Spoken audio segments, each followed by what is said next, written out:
It's a beautiful Wednesday, January 21st, and you're listening to the Oklahoma Breakdown with Ikard and Lehman, presented by Riverwind Casino.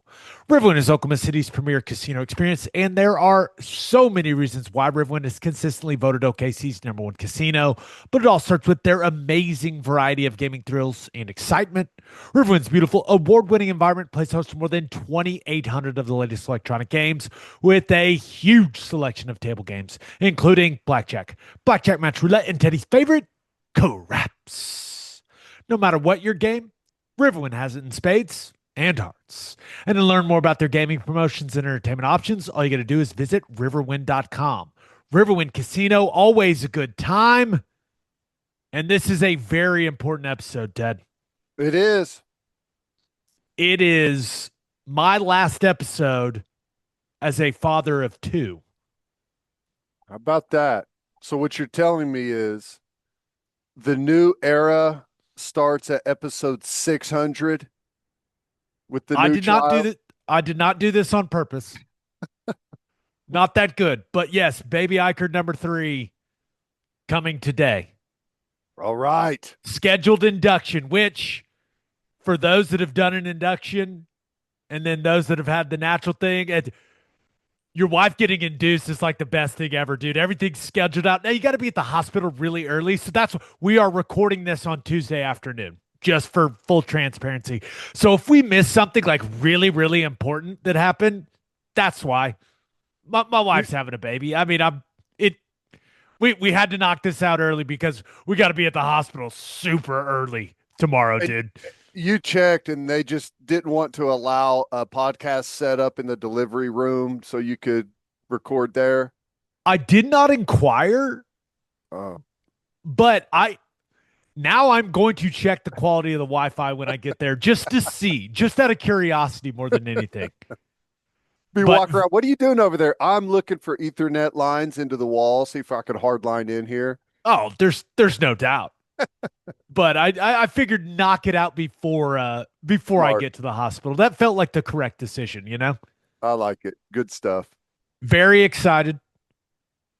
Anybody out there that's got 3 kids, let me know your best piece of advice going from 2 to 3. But the very different part about this is don't know if it's a boy or a girl. Yeah, that's big. That's a new level to it, you know, the mystery. That's going to be fun. I'm excited, but also slightly annoyed because I want to know. But for whatever reason, it had a lot to do, not to go down a sentimental and emotional path, but after what happened last time, my wife and I were just like, you know what? Let's just play this out, see how it goes. We haven't really talked about it publicly at all. Yep. A lot of people see my wife right now. They're like, wait, you're pregnant? So it is, it's very, very exciting. I don't think I'm nervous. I'm more nervous. I think the nervousness comes from not knowing if it's a boy or a girl. Right. I like how it's always like, well, what do you think it is? You know, and everyone's like, I think it's going to be a boy. Like going off of absolutely nothing to go off of, just a pure guess, but that's going to be, I mean, that's a fun way to do it. A good way to do it. My wife is convinced it's the boy, which I've told her she doesn't know anything. So I'm convinced it's a girl. Okay. I don't know. Now, the one person that would be able to know would maybe be the one that has the direct connection. So there could be something going on there. She may know a thing or two. Oh, we'll find out. Won't be long, buddy. But I'm also kind of hoping that I don't have to drive the baby home in a blizzard. Which, yeah, or can you rent a snowcat? Does anyone have a snowcat available? This weather forecast not exactly ideal. But hey, done it twice before. We'll take it nice and slow home if it's dumping snow. Yeah, the latest model I saw had like 14 inches. So probably get a dusting. You know, we've had a lot of these before where it amounts to nothing, but I don't know. Hopefully you make it home safe. And I think that concludes the longest we've ever gone without like getting straight into talking about OU football. Yeah, how does this relate to OU's football team in 2026? Is this good news? Is If this it's a boy, what recruiting class would he be in? Will there still be recruiting classes for college football? Will it even still work the way that it works? I don't know. uh like 42, 43, Sounds right. There you go. So you never know. 2043 We'll recruiting see. class? Yeah, early offer. It was a terrible transition. Let's talk about OU football. How about that? All right, we got some more roster updates. It's basically the news right now, and on our episode on Sunday, we can maybe take a kind of a big picture view of the overall portal class and just everything that's happened over this last month or so. But uh, Ivan Carreon entered the portal, but he will be returning to OU. We haven't seen a ton of these over the years for the Sooners, but we've certainly seen a handful.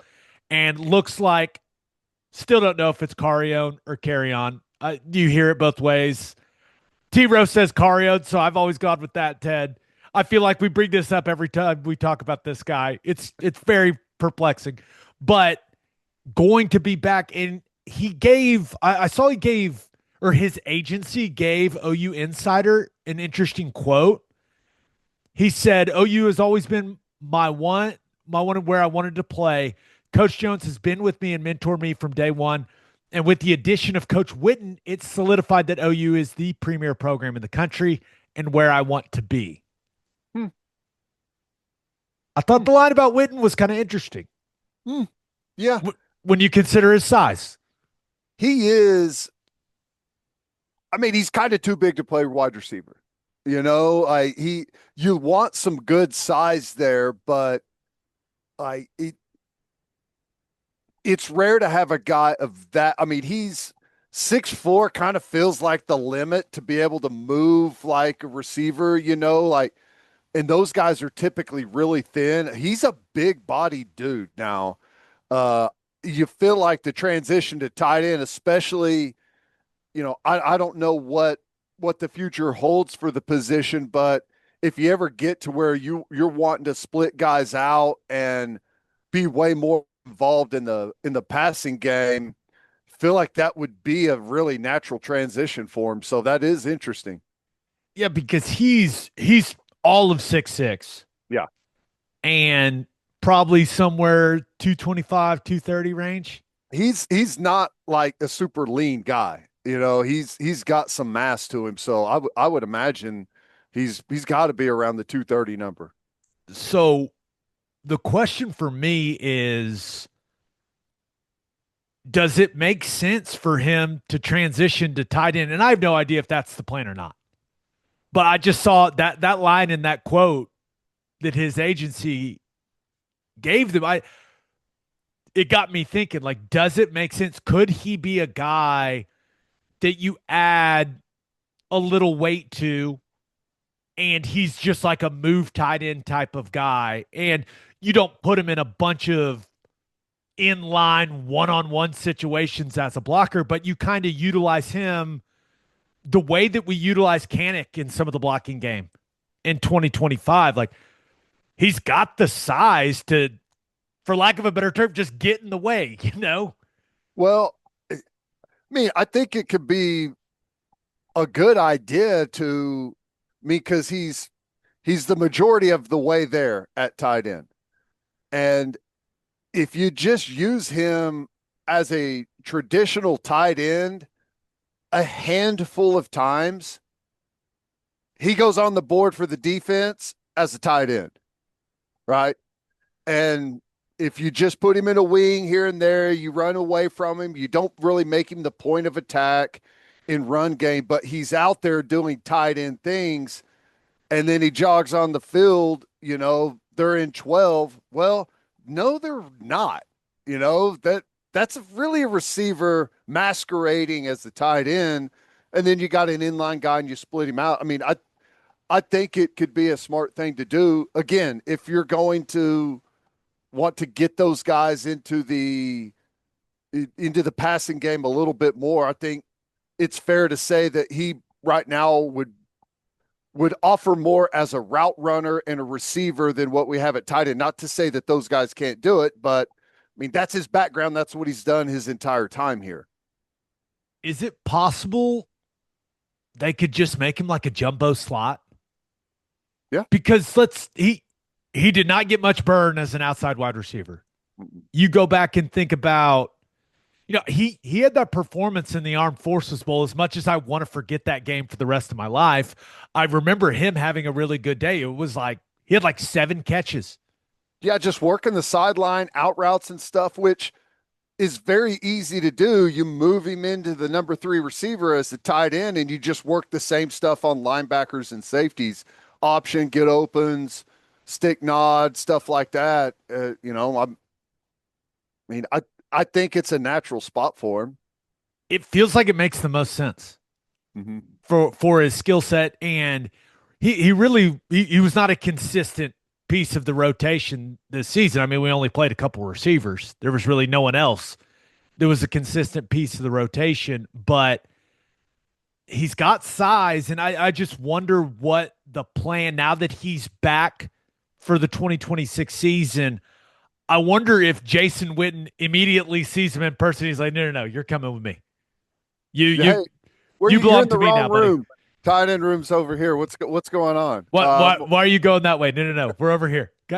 It just feels like if he wants to play, if he wants to be a real contributor, it feels like a jumbo slot move tight end type of role is his best path to being a contributor for this team.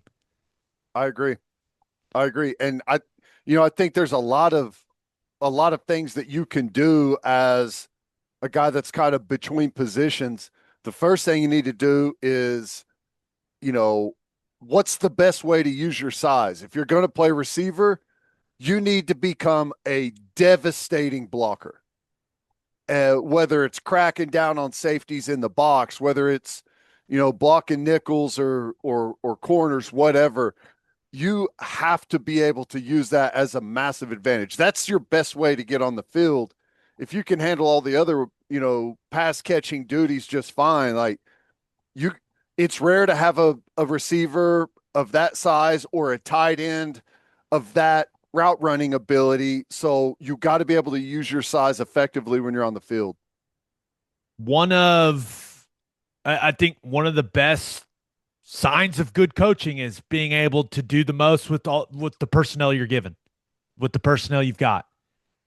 And if Carreon can contribute in some type of role, like it's up to Ben Arbuckle and now Jason Witten, Emmett Johnson, whoever's room he's operating in, right? It's up to those guys to find what he can do at a high level and find what he can do to help this team win.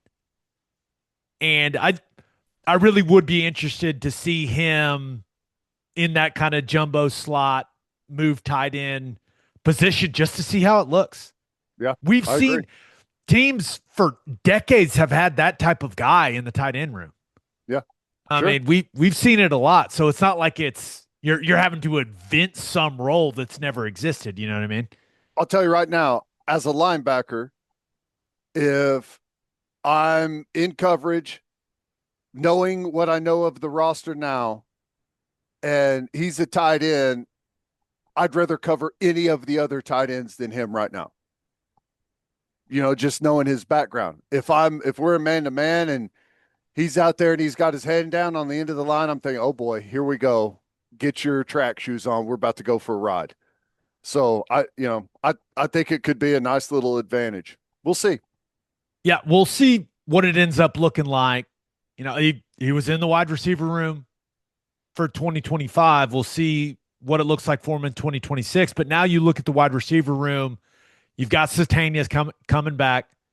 Elijah Thomas, we still believe, is going to be a big factor with how talented he is. Clearly, Parker Livingston going to play a huge role. Trell Harris, the more I watch Trell Harris, the more I like Trell Harris.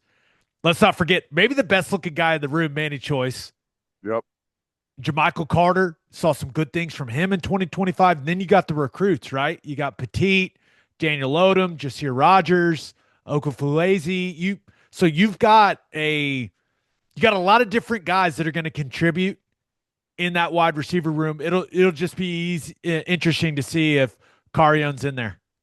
Yeah. I mean, because like whenever you think about that whole group, he's an outlier body type wise, physically, which is good. I mean, it's you want guys different shapes and sizes and abilities, but he offers something that none of those other guys do. So, I mean, it is a decision. Is there's one position group right now that looks pretty deep. Is going to be a hard rotation to break into, and there's another one that, even though that I think that we've had a really good portal haul at tight end, there may be better opportunity there for him to try and find a way on the field. I don't know. I'm fascinated to find out. Yeah. I mean, it should be interesting. All right, let's talk about a couple more of the portal additions that we haven't broken down on here yet. But first, download the Loves app from Love's Travel Stops, your guide to savings on the road. Fill up for less with the discount on fuel, 10 cents off on every gallon of gas, and 25 cents off on every gallon of auto diesel. And don't forget, in the store, you can unlock mobile deals on the Loves app to save on snacks, drinks, and select meals at Love's restaurants. Plus, you can plan your pit stops for your next road trip with the map and route planner. All from Love's, the heart of the highway. Steaks are back. Didier Ranch's luxury steak cuts are restocked and ready to ship straight to your door. From mouth-watering ribeyes to silky smooth fillets, this is the best beef Oklahoma has to offer. And here's the kicker.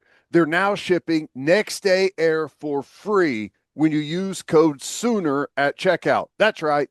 Next day air, like Amazon Prime, but for steak. Didier Ranch delivers taste and tradition the luxurious way. Order today at DidierRanch.com and get your steaks just in time for the holidays. And we are brought to you by Simple Modern, the Oklahoma-owned company and the official drinker partner of the OKC Thunder. Simple Modern is selling these sick championship collector's gift sets celebrating the Thunder's first ever NBA championship. Banners hang forever, and these are truly one-of-a-kind commemorative items that you'll want to hold on to forever. Just use code OB35 for 35% off your order.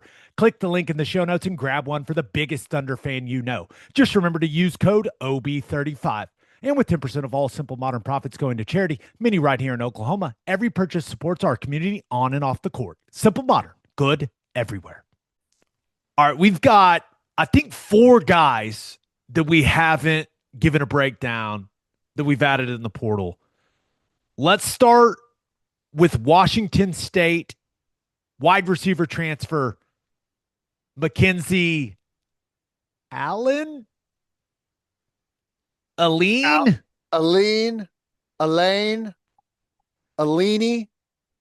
checked.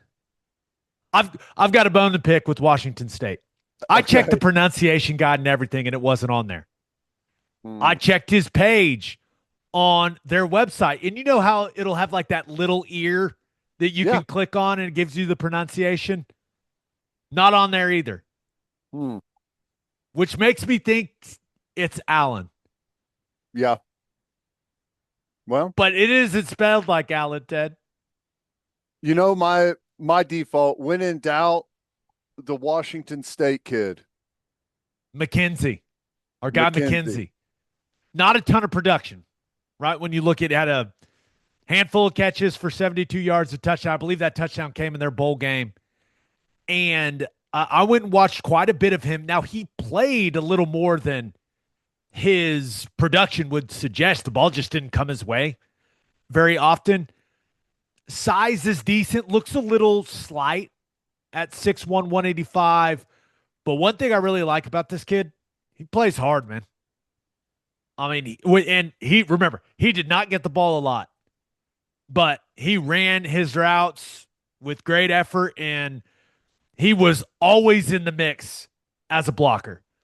Like, great effort, really mixing it up, blocking, whether it was run, RPO stuff. Like, if he was trying to run in there and dig out a safety in the middle of the field, like, the guy played like his hair was on fire when he was having to block. And I always appreciate a wide receiver that plays with that type of effort when he doesn't have the ball in his hands. So I have no idea what to expect from him as a player for OU. I think that he's got the athleticism, the speed. There's some clips of him just ripping it down the field where you go, that guy looks plenty fast. Yeah. But that wide receiver room, there's a bunch of guys that are going to be competing to try to get on the field, and we'll see if Mackenzie's one of them. I really don't know what to expect from him. Yeah. I'm in the same boat.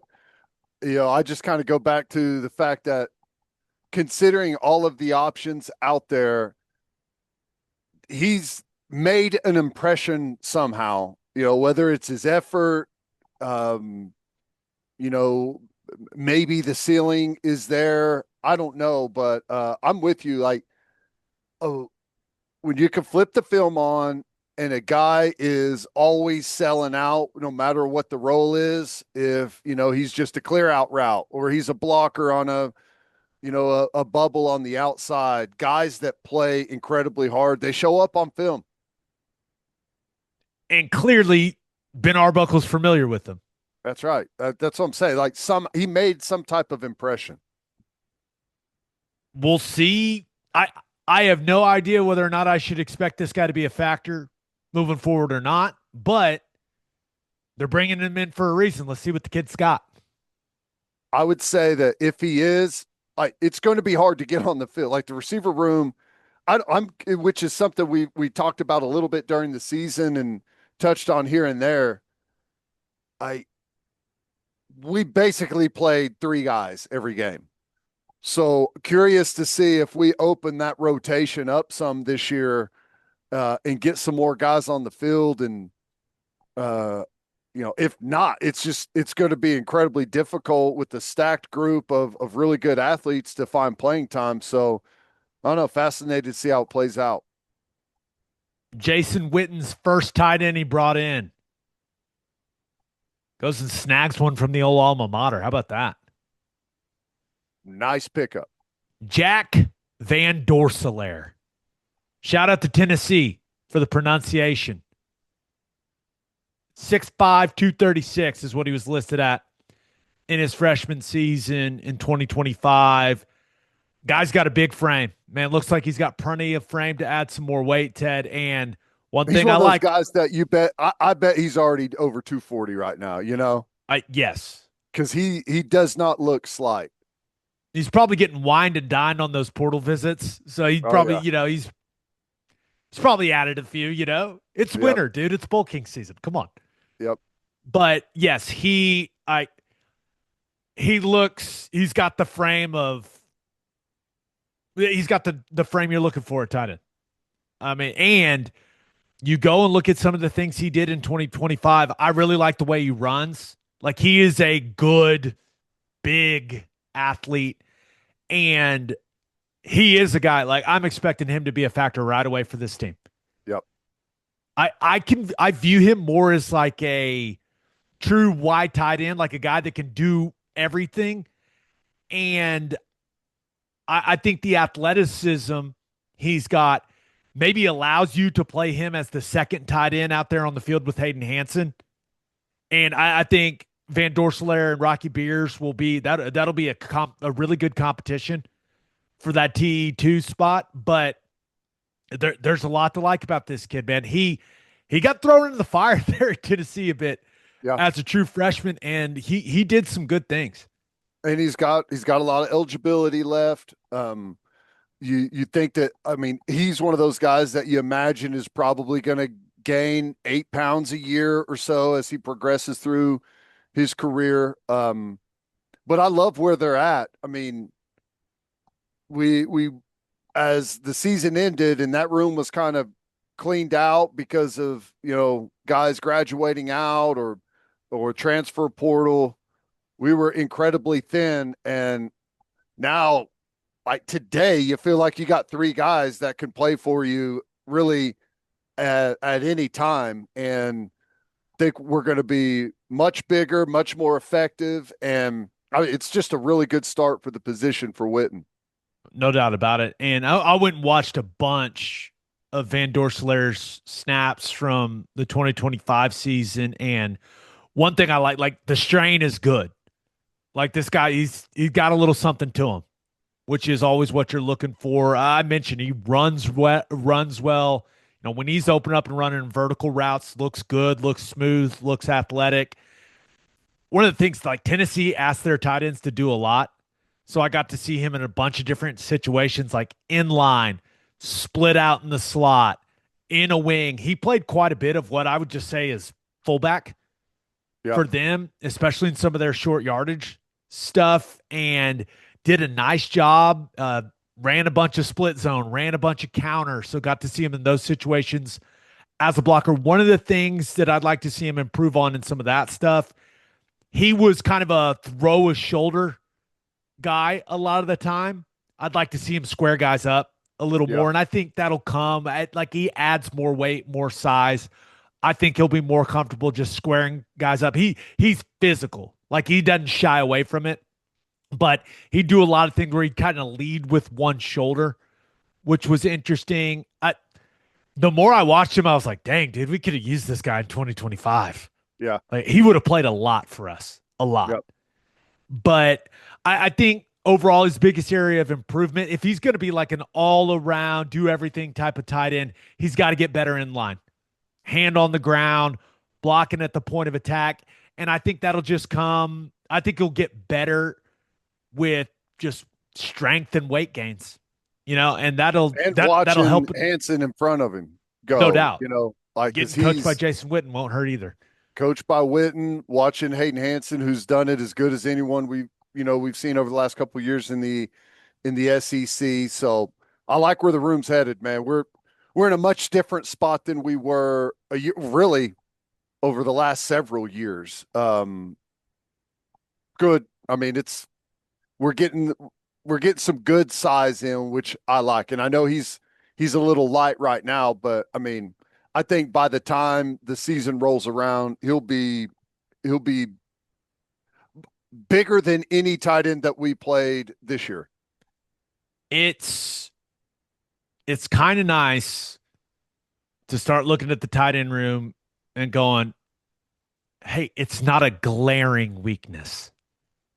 Dust off that old 13 personnel binder that you had stuffed in the drawers that you never got to. They're going to get to some of it. I promise. It's going to be great. It's going to be glorious. But that we all know that that tight end spot has been, I mean, it's been a big weakness for this offense the last couple of years. And to have a guy like Hansen, who's kind of a proven commodity in with what he did at Florida, and then you've got a guy like Van Dorselaer, who's got a ton of upside, a lot of potential, got quite a bit of playing time for a true freshman. And as well as I do, Josh Heupel, not a huge fan of playing true freshmen, especially at the tight end spot, dude. So is he a huge fan of anyone? That's fair enough. Fair enough. But, and then you add Rocky Beers, a guy that's played just a ton of football. So you've got these veteran guys, you've got this young, exciting prospect, you got the couple guys coming in the recruiting class. So it just, that the situation in that room, it just feels much better than it has at this point the last couple of years. They've clearly dedicated way more resources to that position group than what we've seen in the past.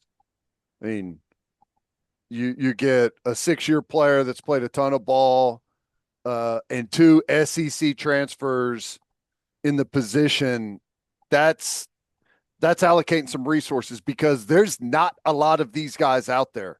I mean, whenever a tight end from the SEC that's got playing experience jumps into the portal, and has a lot of upside, there's bidders from all over the place. So we made a big effort to improve that position group for sure. And I feel like they have. Now, yep, we'll see how it all comes together. But it definitely some exciting developments for the tight end position. And then one other thing is very clear. OU staff wants to continue to get longer in the secondary. Boy, I guess so.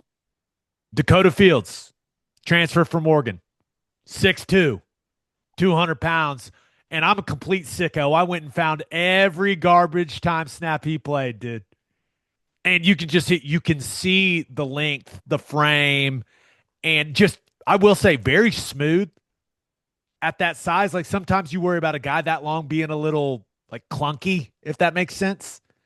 Yeah, the coming in and out of breaks, can you trigger? Can you get the toe in the ground? And because you don't have much time, you've got to be able to plant and drive and compete with those shifty wide receivers that know where they're going and be able to react. And it it's rare, but there's more and more guys that are able to do it. And our corner room continues to grow. There are some clips of him showing some physicality, like attacking some bubble screens. Like I, I liked what I saw in a couple of those situations, but we'll see. It feels like Dakoda feels it's all about the talent and the traits, right? And we'll see how much they can coach him up, how much they can develop him, and we'll see what it ends up looking like. But he certainly has the frame you are looking for at the corner position. Uh, the measurables look really good. I mean, the size that we're starting to get at the corner position, length is critical. It's a passing game. And out there on the outside, the athletes that are catching the football continue to get better and better, more athletic. I mean, I know we'll get to it, but watching Becker 6'4" making plays, like you got to be able to compete with that. It's the nature of things right now. Sooners also adding Prince Ijioma. Is that what you've been going with? Yeah, I think that's right. 6'3", 190. Mississippi Valley State transfer. Looks, I, Measurable. Yep. I scoured the internet for anything I could find on this kid. And in some of the Mississippi Valley State highlights that I got my hands on, this dude looks very long. Yeah. Like just limbs everywhere. There was some stuff like I saw him covering the slot. I saw him playing like back at the safety spot. So I am interested in how they view him. My guess is they look at a guy that's 6'3" with super long arms and go, that looks like a zone corner in our system. Yep. But we'll see. But it's clear. Bigger, longer humans in the secondary. Yep. Got to be, I mean, you're right. The zone coverage stuff, be able to reroute at the line of scrimmage, sink and be able to play the stuff over the top and still drive the short routes and be a physical tackler, closer to the line of scrimmage. Measurables, man. We continue to be a traits driven football team with Nagy and his crew and what they're doing. So I like it. Again, the corner group is growing. Those two, Fields, Ijioma, undoubtedly going to be the hardest in the weeds to put together. Some grainy But film drawn from all over the place. hey, we're going to try to figure it out. We're going to try to get one of those done for every guy that we're getting in the portal. But those two, they could be a challenge. But hey, we've never turned down a challenge on here. Come on. No. Bigger humans in the secondary. I think everyone likes that. I like but it. Hey, no, it's good. You want big humans, but you want football players. So, and I think there's going to be a good blend of both in the back end of that defense. And I feel like one of the best developments over the last 2 or 3 years has been, whether it's spotting the right talent or the developmental piece, but we've hit on a bunch of players at corner. Every time we go out in spring or training camp, it's like 2 or 3 deep of guys that are like, keep your eye on this kid, watch this kid, he's coming along. So they found a really good formula right now that seems to be working and getting guys in that can, every defense is a little bit different, the exact traits you're looking for at those given positions, but their hit percentage feels like it's been pretty good here over the last couple of years. Isn't it great when a national championship game delivers? Oh my gosh, that was fun. Let's break it down. But first, Schwab Meat has been smoking the highest quality meats, hot dogs, and sausages in OKC since 1912.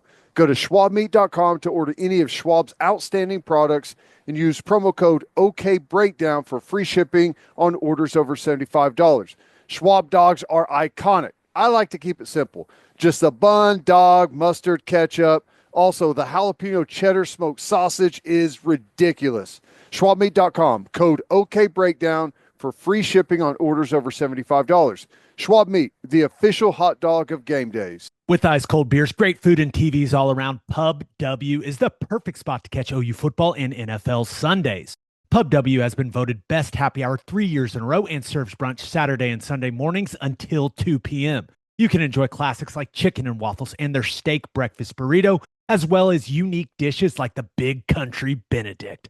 Plus, brunch berries, mimosas, and espresso martinis. Visit pubw.com to find a location near you.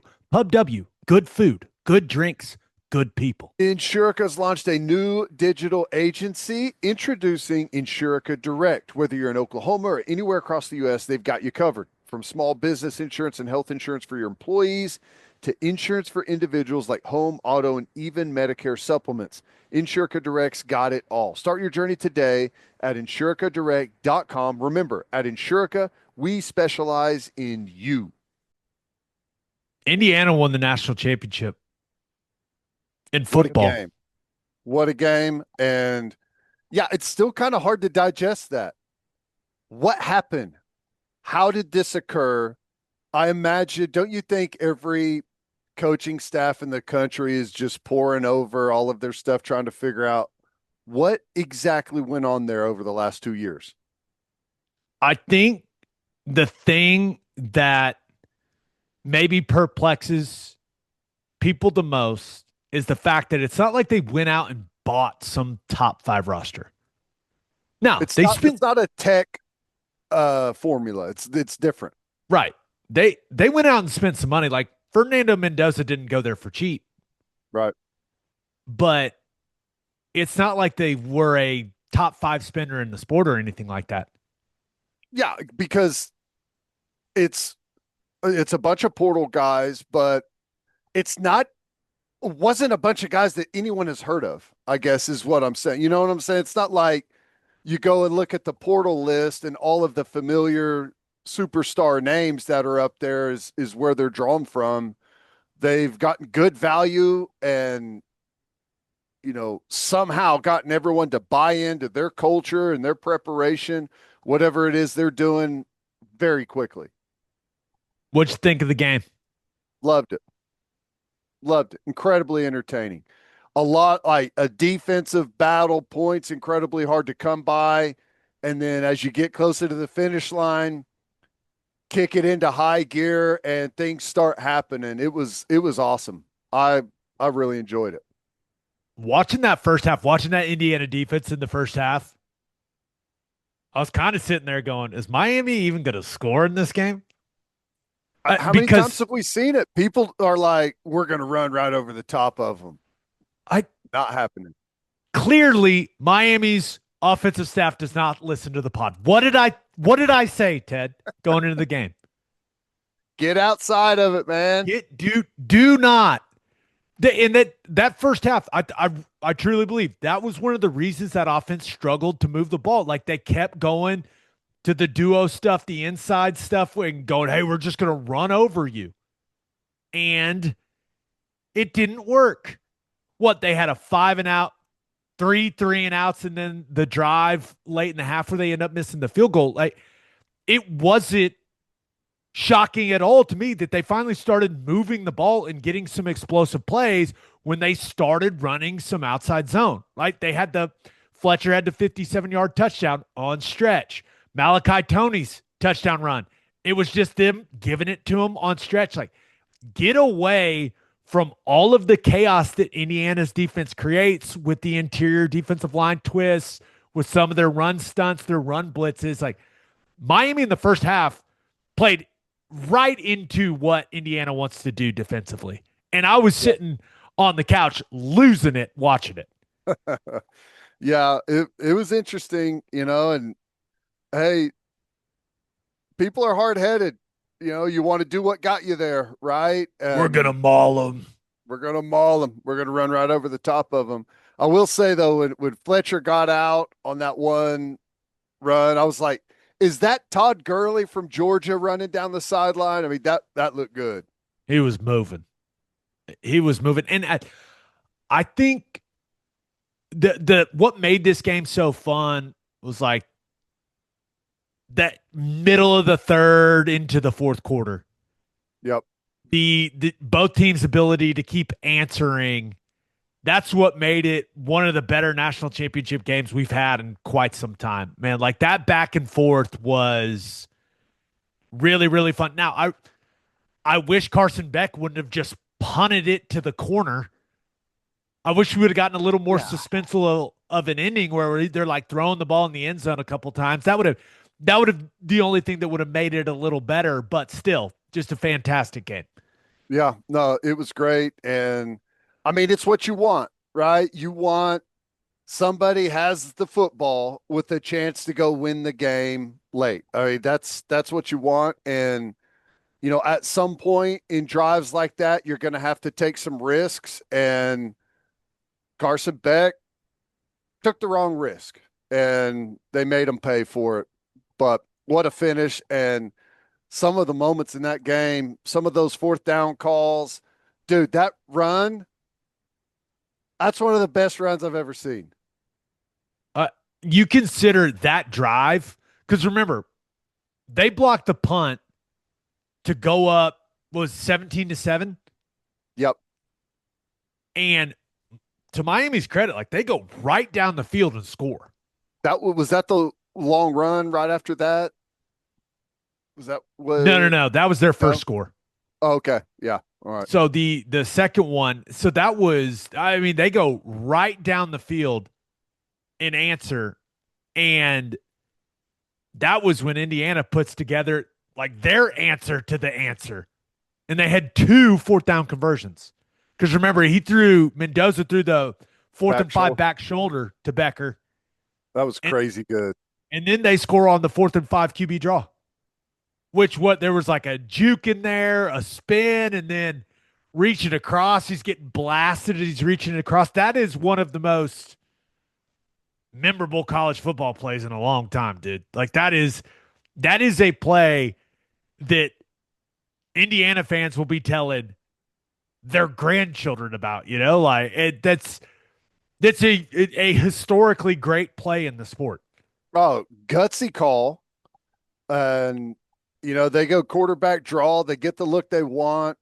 I thought it looked like, whenever he made that cut in the backfield, when I first watched it live, it looked like he was cut off and he had to stop and kind of change. I was like, oh boy, he's not going to be able to get it, but it was a great cut. And then the massive collision, spinning out, laying out for the goal line. I mean, that was a wow moment. I was losing it in the living room, and my wife and son were like, "What is happening? What is going on?" I was like, "You got to see this. Come watch this. This is amazing." That's what you want in a championship game, right? Moments like that. It was good, man. I mean, that's the stuff. Yep. Right. That's the stuff. That's the difference between winning and losing a national title. Like Mendoza laid it on the line, dude. And they beat him up. Like the one that they didn't call early where the guy just launches his head straight into his chin. Which I thought was a good no call. I'm with you. I listen, If you hand it off and then you like, if you're going to go carry out the play fake is one thing, but when you go kind of lower a shoulder to engage a guy, you're in my world now. hey, I he found out very quickly. He was like, that may have been a mistake. Yeah. But I thought, I thought the difference in the game was the plays that Mendoza made versus the plays that Beck made. And we thought it may be kind of a wash at the line of scrimmage and it may just come down to quarterback play. And ultimately, Mendoza made special plays, throwing the ball and with his legs. And Beck was kind of just meh, you know? Yeah. Yeah. And they It's just still almost won. still almost won. Got a punt blocked. I mean, Missed a field goal. missed a field goal and still had an opportunity late. I mean, I'll say this, it lived up to the hype. Like there was a lot of conversation coming in about how physical Miami was, and they were, but Indiana, it's not like they were on the losing end of it the whole time. They were giving it right back. I mean, some of the run game stuff on both sides was just brutally physical from those backs. Those backs from Indiana, man, they pour it They downhill. do, man. It's They it are was exposed. it was fun to watch. And there was a point in the game where Indiana's left tackle jumped off sides on the 2nd and 2, and I was like, are they going to lose the national championship because they jumped off sides on 2nd and 2? It was tough. They had to force them to have to kick a field goal I I and had gave so Miami much the anxiety window. for that guy the rest of the game. I was like, oh my gosh. Oh my gosh, he's gonna think about it every day the rest of his life. The mistake-free team, and that may be the opening, just a quick little flinch, and it's the that's football, man. Stuff like that can end up being the difference. That's why people freak out about it. And but hey, give it up to their defense. Good job overcoming that. And you know, Beck made a calculated risk, and they made him pay for it. Great play. I What did he think the coverage was? Like I don't know, but great technique, right, from Jamari Sharp at corner. Like, hey, we're playing cover 2. There's nothing threatening me in the flat. I sink, I sink, I sink. Oh my gosh, he's throwing it right to me. I catch the ball. Mm-hmm. And a lot of times, I think I've talked about this before. When you've got a cover 2 on that side and it's 3-by-1 away, you can, as a will linebacker, or sometimes it's built into a call, like you can just look out to that corner and say, we'll lock it and I will man anything that comes back to the flat. So if we don't get anything to the flat right away, you man your guy and sink, and I'll clear anything back to the flat. And it's looked like that's what it was. It gives him free opportunity to sink, not run with him necessarily man to man, because the quarterback may come off of that right now, but you can give a ton of help underneath, and basically it's almost like a soft man, and let that guy run and stay underneath and make a play if he tries to throw it away from the safety. But I don't know necessarily what Carson Beck thought he had there, but what he thought was wrong. I do know that. Did you watch the main broadcast? Yeah. Me too. I taped the coaches one though, so I'm gonna go watch it. Yeah. I listened to a little bit of it coming back from Rudy's, but yeah, I'll watch the main broadcast. Seems like Gundy. It appears Gundy carried it, which no surprise. That's his show, man. That's his I, type of stuff. only other things on this game, other than it being just absolutely incredible that Indiana is the national champion. I honestly, dude, I thought the days of teams going undefeated were over. I know. For for them to put together this type of season, 16-0. I First time. mean, whoa. Whoa. I I'm trying to figure out how this is just going to affect pretty much every other Power Four team. It feels like it just gives every single team hope. You know, Indiana just won the national championship, dude. I know.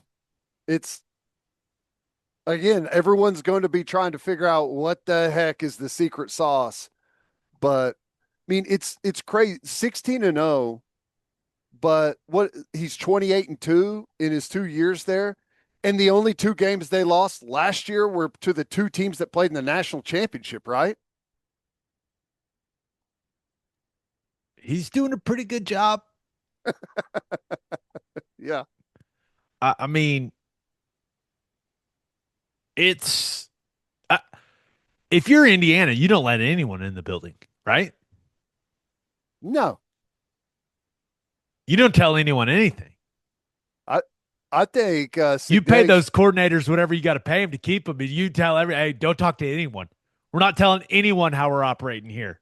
every coach in the country is calling his cell right now, just trying to congratulate him and trying to become besties. To see if you can get a little bit of the secret sauce. I don't know what it is. They're coached really well, clearly, and the eye for the talent and for guys that fit what they want to do, they hit absolute home runs. Quarterback was the difference maker. Clearly important. Yeah, yeah. But it's not like they're doing anything crazy offensively. No, RPO, couple gap scheme runs, same some stuff we zone. see from pretty much everyone else. Really good back shoulder fade thrower, though. Yeah, Threw a lot of them. a lot of them, and his I, guys, they go make him right, don't they? I mean, they're not 50-50 balls at Indiana. I, I will say, I kind of enjoy the like prison rules version of college football we got in the playoff. 100%. I'm fine if you are going to let guys play downfield and tug and hand battle, as long as it goes both ways and you call it the same both ways, I don't have a problem with it. But if you're going to let some, I mean, egregious maybe is, I don't know if that's the right word. Some of them were, but if you're going to let them go, you can't call ticky tack stuff on the other side. You know, as long as it's even and everyone on the field knows what they're working with, just keep it consistent and I'm happy. I'm with you. Anything else on the game? Anything else that really stood out? Carson Beck, maybe all-time captain of the bad body language team. Yeah. Bad poker player, right? You know exactly how he's feeling.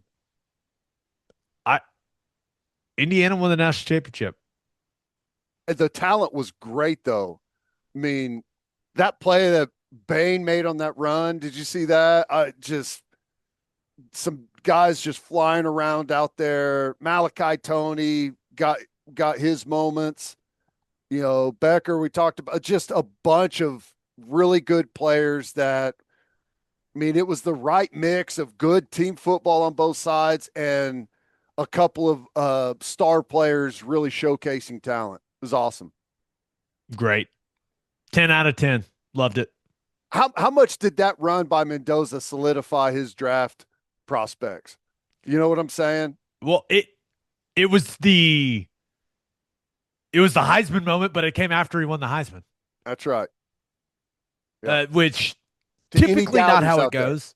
No. But it was. I mean, that's one of the most memorable college football plays of my lifetime.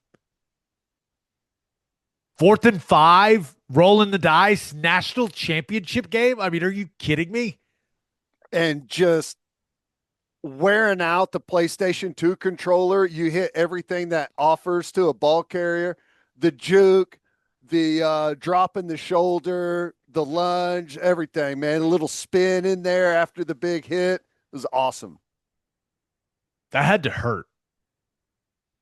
I was shocked after I saw the collision that he was able to spin and like lay out for the goal line and take another shot and still hang on to the football. That may be the most impressive part of the whole thing. Epic play. Yep. That one's going to be on the highlight reel for eternity. Hey, give it to the Heisman Trophy winner on 4th down to win the football game. And I know that didn't necessarily win it. It felt like it did at the time, right? Yeah. But Oh, little yeah. did we know we had a lot of drama left, but just incredible. I'm not worried about Miami. I think they're going to be hanging around. Put your mouthpiece in when you're playing Miami, boys.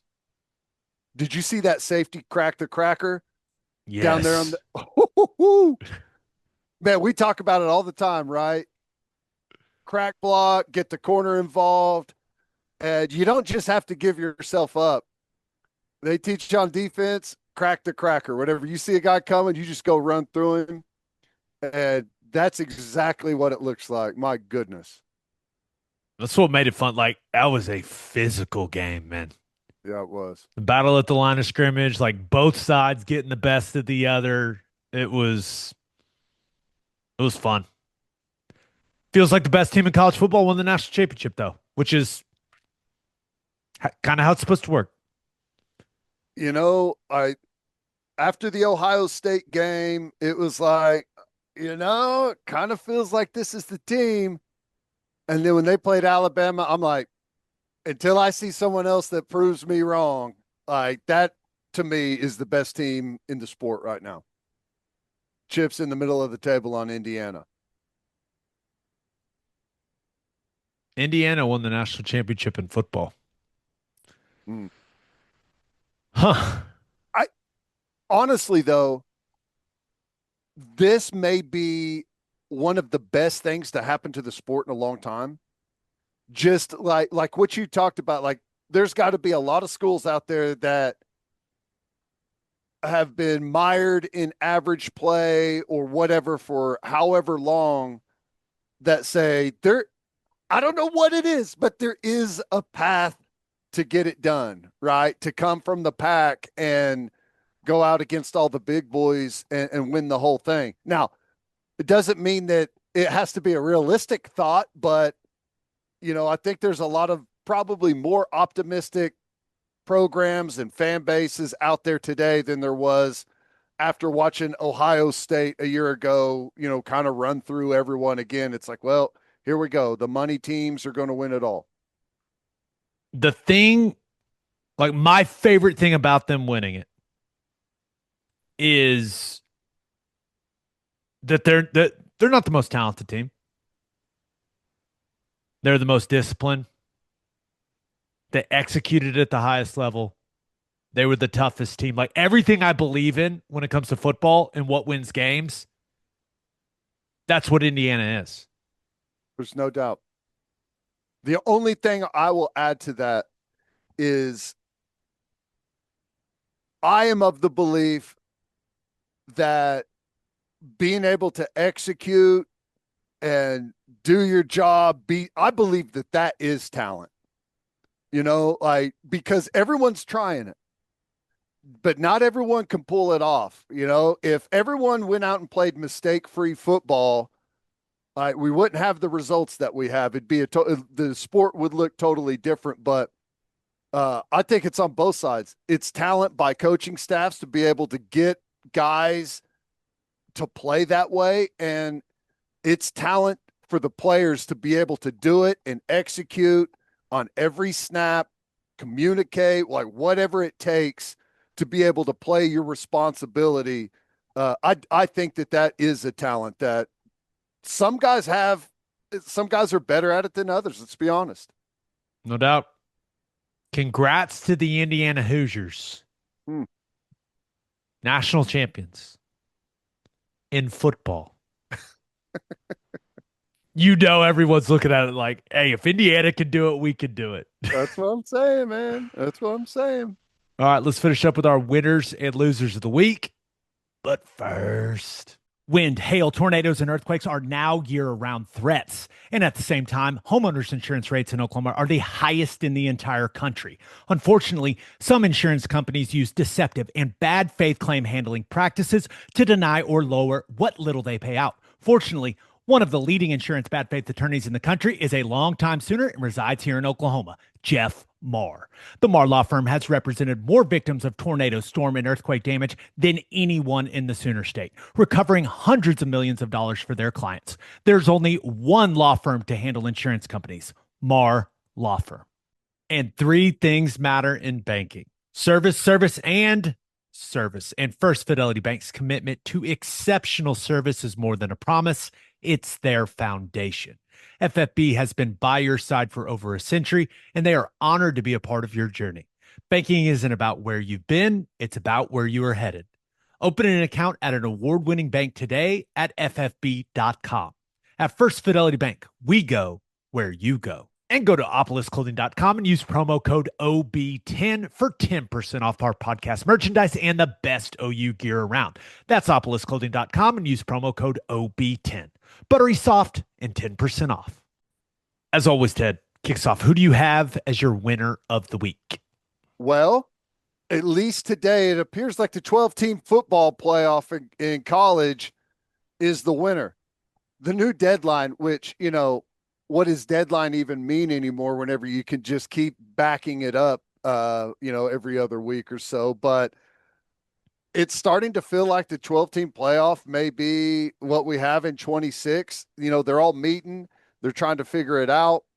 And from what I can tell, you have all the conference commissioners there. The Big Ten and the SEC are really running the show because of, what was it, the memorandum they all agreed on. They've got the biggest pool. And it sounds like everyone agrees on a 16-team playoff format. The only problem is the Big Ten wants a guarantee from the SEC that in 3 years they'll move to 24.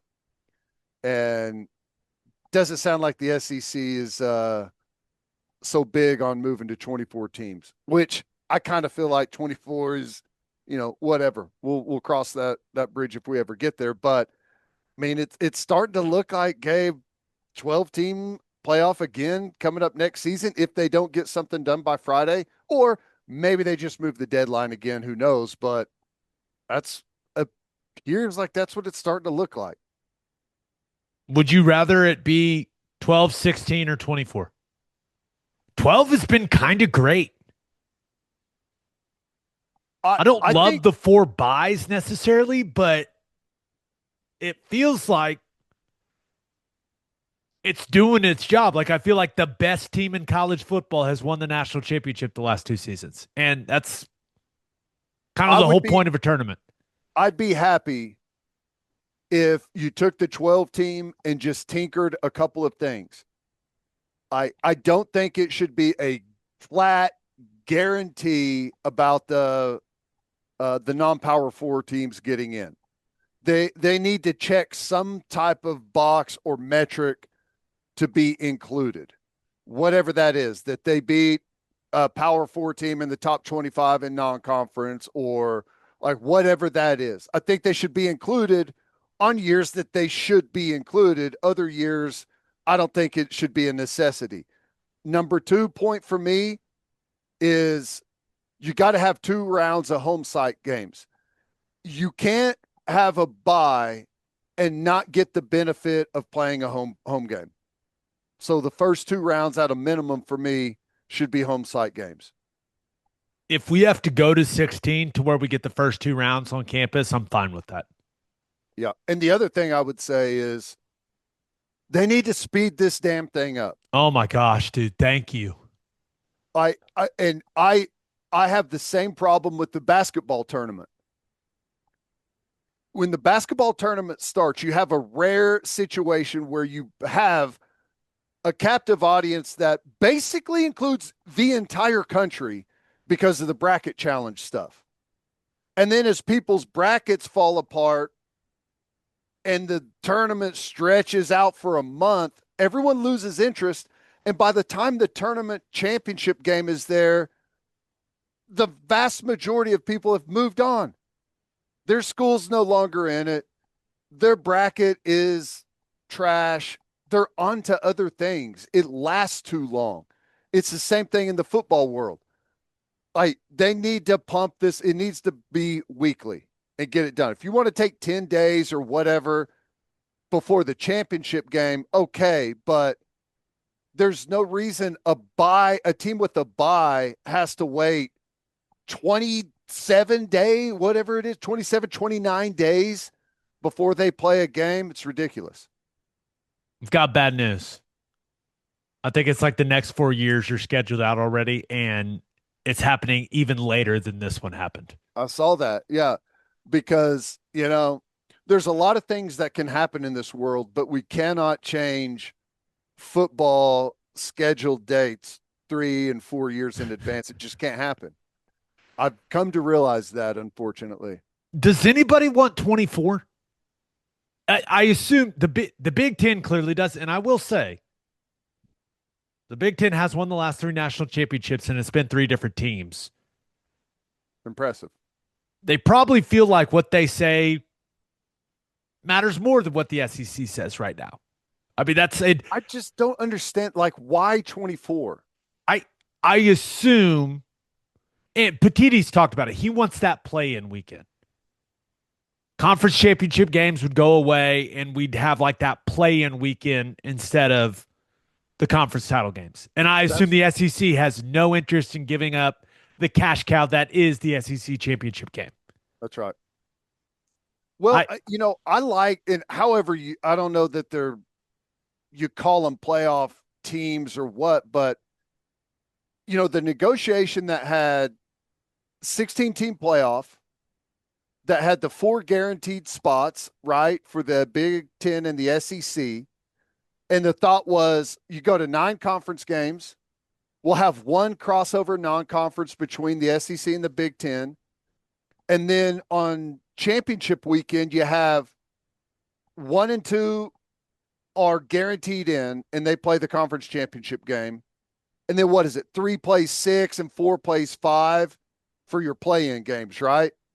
If you want to count those playoff games, and then so we're counting them as playoff teams, then I'm okay with it, like however you want to call that. But I don't know. I guess maybe it just depends how they're counting the play-in teams, if those are part of the 24 or however that goes. I'm honestly cool with whatever gets us more on-campus games. That's how I am. That In a perfect world, to me, it would be on campus until the championship game. that'd be great, just like the NFL. Yeah. Oh, but the bowl games. Here's what I don't understand. The Cotton Bowl isn't played in the Cotton Bowl, right?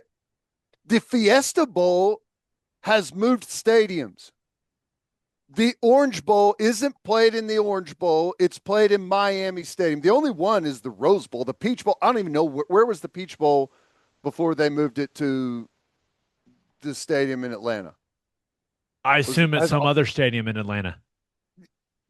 They're moving stadiums. Why can't you play these bowl games at a home site for whoever has the home field advantage? I don't understand why you can't do that. Put your stupid signage up. Let the CEO of whoever is sponsoring the event come out and hand the trophy to the winner. You can put your little platform out there. You can still do all the same stuff. It's still the Cotton Bowl or the Peach Bowl. You're just not playing it in an NFL stadium that bought the rights, okay? Or however that works. That's what I say. I'm with the, I'm mentally, I feel like it's going to be 12 again in 2026, but we'll see. Yeah. It's what it feels like. 16, fine. If you want to make it 24, 24 seems like a big change. Hey, let's just double the size of this thing for next season. But hey, I'm to the point where just tell me the format, and can we just stop talking about this, please? Stop changing it every year. And I mean, just quickly though, like if you go to 24 teams, what bowl games are left? You would assume there would be a domino effect there. Yeah, I mean, or are those you're just going to expand the bowl? Like the Husqvarna Bowl is now in the round of 24. Is that what we're going to do? I don't know. It's interesting. Who do you have as your loser of the week? I had to go with the transfer portal guys without a home. What was it, like 6,700 transfer portal entries? And there's like 12 or 1,400 guys that they expect to not find a landing spot. It's tough out there. If you're going to jump in the transfer portal, depending on where you are, a lot of guys are guaranteed a spot, but some guys down the roster that are jumping in the portal, there is no guarantee. I mean, and things change. whatever your agent or handlers, whatever the offer in your DM was, probably doesn't translate, once things get going, and retention skyrockets in cost, and the auction for players, the price goes up. All of a sudden it's like, hey, that 200,000 a year we offered you, before the end of the season. Yeah, it's going to be 100,000 now. Are you okay with that? And I'm sure you just continue, those offers probably continue to go down, down, down the further this thing drags out. It's not great. I feel for a lot of those guys. I feel especially bad for guys that were basically told to leave. Like, hey, you don't have a spot here. Go in the portal. Best of luck to you. Those types of guys that didn't find a home, like, that's a bummer, man. Yep. But I don't really feel bad for a guy that said, you know what? I think I can go get more money. I'm going to get in. I'm going to see what my market is. Oh, I tell my kids all the time, man, life's about choices and consequences. Yep. And if that was your choice, there is no market. yeah, if that was your choice, and maybe you had a bit of an overinflated sense of your value. Hey, that's how life goes sometimes, man. There's also the factor where I do think, I don't know how prevalent this is, but some of these guys who have agents, I guess if you want to call them agents, telling them, hey, I've got you X amount from this school and X amount from that school. And then it turns out you don't have X amount from that school. Yep. That's also one where you're like, dang, man, that's tough. But choices and consequences, Ted. Choices and consequences. That's how it goes. And it's not the players' fault. I mean, this is the system that we've given them, right? And people react to the incentive structure. And that's just, this is what world that they've grown into in college football. There is some light at the end of the tunnel, with now just the one transfer portal window, a lot happening right here in this portal window. But if you don't get on a roster, post spring, whatever, there may be opportunity to catch on with teams. Probably not going to be a lot of money there, but as injuries happen and holes emerge on football teams, there's still an avenue to get picked up later. Do you ever think they do that, like, in season? These guys that don't find a portal home, they can be the kind of the free agent pool that you can dip into if you have a lot of injury issues at a position or something like that? Is Monday at the facility in the NFL going to be Sunday at the facility in college football, where, we're working out, 10 portal corners this week. See if we can upgrade the roster any. It makes sense, right? With how this thing's working. The answer to that is yes. At some point, that'll happen. Get this kid an intercession. Just, hey, yeah. I guess there is the being enrolled in school factor, but I don't know. We'll see, but I do think at some point there's going to be some type of mechanism where you can add guys onto your roster during the season. But I don't know what that looks like. I'm going to let the smart people figure that out. Oh, they won't. No faith? I mean, if by figuring it out means changing the system constantly week by week, then yeah, that I guess they will figure it out. Best of luck to all the guys that don't have a home yet. Yeah, hate it. Yeah, that can't be a good feeling, man.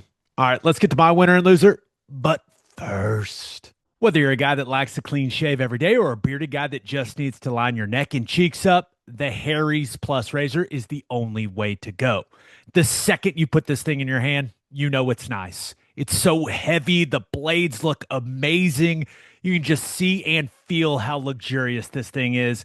And when you shave with it, you feel like you're giving yourself a barbershop quality shave. It's awesome. And maybe the best part is how affordable it is.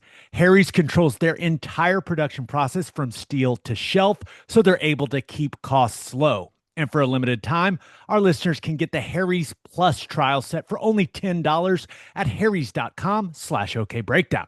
This set includes the all-new Harry's Plus razor, one refined 5-blade cartridge, a 2-ounce foaming shave gel, and a travel cover to protect your blades on the go. Just head to harrys.com/OKBreakdown to claim this offer, and after your purchase, they'll ask you where you heard about them. Please support our show and tell them we sent you. If you're looking for tickets to OU's next game, SeatGeek is where y'all need to go. SeatGeek is the official ticket marketplace of the Oklahoma Sooners. So all Sooners tickets on SeatGeek are authentic and secure, and every ticket is backed by their buyer guarantee. So go to SeatGeek.com or download the SeatGeek app and use our code BREAKDOWN10 for 10% off any tickets. With over 35 million downloads, SeatGeek is the #1 rated ticketing app. There are more than 70,000 events listed on SeatGeek, including concerts, sports festivals, and more. The app is extremely easy to use, and SeatGeek has your back. Each ticket is rated on a scale of 1 to 10, so you know you're getting a good deal. So look for the green dots. Green means good, red means bad. And remember, you can use code BREAKDOWN10 for 10% off your next set of tickets at SeatGeek. That's 10% off any tickets with promo code BREAKDOWN10. Make sure you click the link in the description to download the app and have the code automatically added to your account so you can use it later. Thanks, SeatGeek. All right, for my winner of the week, give me the Oklahoma City Thunder. Okay. It was really weird they were playing in the middle of the afternoon. It was. I got the alert on my phone, and I was like, wait, oh yeah, it's Martin Luther King Day. Oh, they're playing. Oh, okay, let's get locked in. And I'm glad I watched. I'm glad I was locked in because it was a nice performance from the Thunder in the first game since the J-Dub hammy injury. And, dude, they just absolutely blew the doors off the Cavs in the fourth quarter. That was awesome. Outscored them 45-25. In the fourth and end up winning 136-104. And I sign me up for more middle of the afternoon games, man. That was great. I was like, oh, now I can go get a bunch of stuff done. Game's already over. What a nice win. I was in a great mood. If they're going to shoot 23 or 47 from three, they're going to win pretty much every game they play, Ted. That'll do. Yeah, that's going to get it done. If you can hit 50% from three, shooting 50 of them, that's going to be pretty good. It was fun watching them play kind of those small ball lineups. Ball was moving all over the place, like the movement offensively. Now they forced some more turnovers defensively, which allowed them to play with a little more pace, got into transition a little more, which is when they're playing that way, usually good things are happening. But really, I think the big positive takeaway was like the way that Chet looked. Yeah. I mean, I thought that especially late in that game, that fourth quarter, if he's going to shoot 4 or 5 from three, that's big time, man. He looked really aggressive offensively, shot the three well, hit some mid-range stuff, got to the rim. He's going to have to be more aggressive with J-Dub out, and that was an awfully good start for him. What do you have, 28? That'll do. Yeah. What's any news on the prognosis for J-Dub? I reevaluate in a couple weeks, sounds like. Yeah. I mean, just hammy. Got to be careful with it, obviously, but a little not worrisome. Like Caruso went out in the Cavs game. They said groin. Jalen Williams tried to dunk on Jared Allen. It did not go well, and he got hurt, like lower back contusion. So we had a couple other guys go out in this game, but I'm just sitting there going, can we please fast forward to the playoffs? Just get us there. Please. Keep it together, guys. Keep it together. But yeah, the really good Chet performance, and then, Shai Gilgeous-Alexander. No one can guard the man. He's going to do his silky smooth stuff, man. But you had some nice contributions from role guys that are going to have to play more minutes now with how this thing is looking, but we're running out of bodies, man. Yeah. They are incredibly deep, and it's a good thing, because that's one of the talking points around the Thunder is the quality depth that they have and how many capable guys and how much they can extend that rotation. But, it's nice to have it as a luxury. It gets scary when you're forced into it. But we'll see. Just get us to the playoffs healthy, man. Was it like 3 months away? Just get us there. My loser of the week, you kind of felt it coming with how some of those guys were acting in the post-game press conference after the Bills lost to the Broncos. Sean McDermott out as the Bills head coach. It just got to get to Super Bowls, I guess, man. He's 98-50 in his tenure in the regular season. I think only the Chiefs have won more regular season games. Crazy good. Crazy good. But that was the fourth time in 5 seasons that they had lost in the divisional round. Dude brought a consistent level of success in Buffalo that they had not experienced in a very, very, very, very long time. But at some point, you got to get over the hump, and McDermott and the Bills never could. I mean, he's coached Josh Allen every year of his career. Yeah, what's the dynamic there, you think, is when you've got a guy like Josh Allen as your quarterback, your franchise player there, I'm guessing like that doesn't come to a surprise that with Josh Allen, like is he was like crying at the podium after the game. It was one of those just the way I wonder if I think everyone around there knew that it was a pressure-filled year, especially when the Chiefs season unfolded the way that it did. Mm-hmm.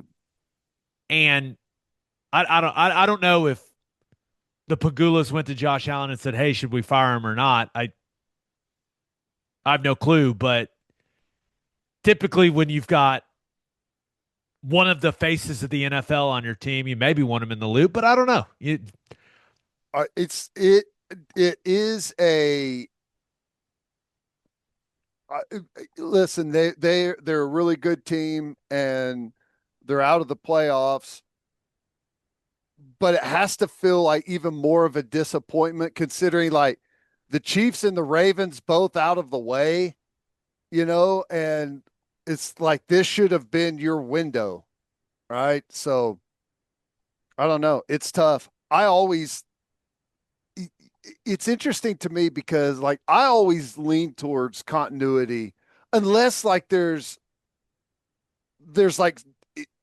flaws in how you're approaching things. Like whatever our systems are offensively and defensively are not good. Like our roster manage, like all of these different factors. If you can point to things that are clearly not right and someone is being hard-headed and stubborn and wants to do it their specific way and it's not working, right? Okay, a change may be needed, but outside of like, I guess I'm always want to avoid starting over at square one, which I guess they're not because they're going to have a good roster. They're going to be ready to go. But I'm always thinking, just be careful what you wish for, whenever you make these type of changes. I assume they're looking at it going, a lot of coaches are going to have Josh Allen as their quarterback. Yeah. So, and it's interesting. Brandon Beane, the general manager, who my memory serves me correctly, like McDermott brought him in, like vouched for him and brought him in. He not only did he not get fired, he got promoted to head of football operations, like president of football operations, and I think he's keeping the GM tag. Yeah. So like he's running the complete show now there in Buffalo. So we'll see how that decision ends up playing out for him. But it was kind of a bummer to see McDermott get let go. It seems like he's done a lot of good things there, man. And just they've won so many games, but ultimately, like, people want to go to Super Bowls. People want to lift that trophy and just couldn't get there. They're right. Like, you don't know how, I mean, it doesn't feel like Josh Allen is fading at all, but you just don't know how long you're going to have a quarterback talent like that. You just don't know. Guys can get derailed and, injuries can start to pile up as they get older and they're not the same guy. And Like while you've got a quarterback like that and you've got the window, you have to take advantage of it. That's the nature of the beast, man. Yeah, and I mean McDermott is 8-8 in the playoffs as the Bills head coach. Meanwhile, the Dolphins are hiring Jeff Hafley. They haven't won a playoff game in 25 years. You think they'd take 8-8 in the playoffs? It's all relative. Like you got Robert Saleh going to take over the Titans there. It'll just be interesting. I wonder if McDermott. There's still several openings. I think some teams may go, wait, the guy that's won the second most games since he's been the head coach there in the entire league of the regular season. Yeah, we'll take that guy. Come on over. Yeah. We'll Think see. anyone that took a job is like, man, I should have waited around a little bit. Be nice to go coach Josh Allen and the Bills. There's going to be very, very many people interested. We'll see how it ends up working out, but yeah, McDermott out after 9 seasons in Buffalo. Won a lot of games, just couldn't get to the big one, man. Tough. It's hard to get there. Yep. It's hard. Birthday shout outs. We only got one, Ted. You got it. All right. Happy 9th birthday to Cannon O'Brien. On that note, episode 599 in the books. We should have a podcast on Sunday. we should. It may. We'll see. We'll see what it looks like. But I'm bringing my computer to the hospital. Don't worry. We're gonna get working on that rundown, Ted. Good. We'll be good. We'll figure it out. Just a reminder, please subscribe to the podcast wherever you listen to podcasts, and please subscribe to our YouTube channel. Hope you all have a great rest of your week. Have an awesome weekend. And until next time, we appreciate y'all for listening. Do what you always do, Oklahoma. Take care of each other.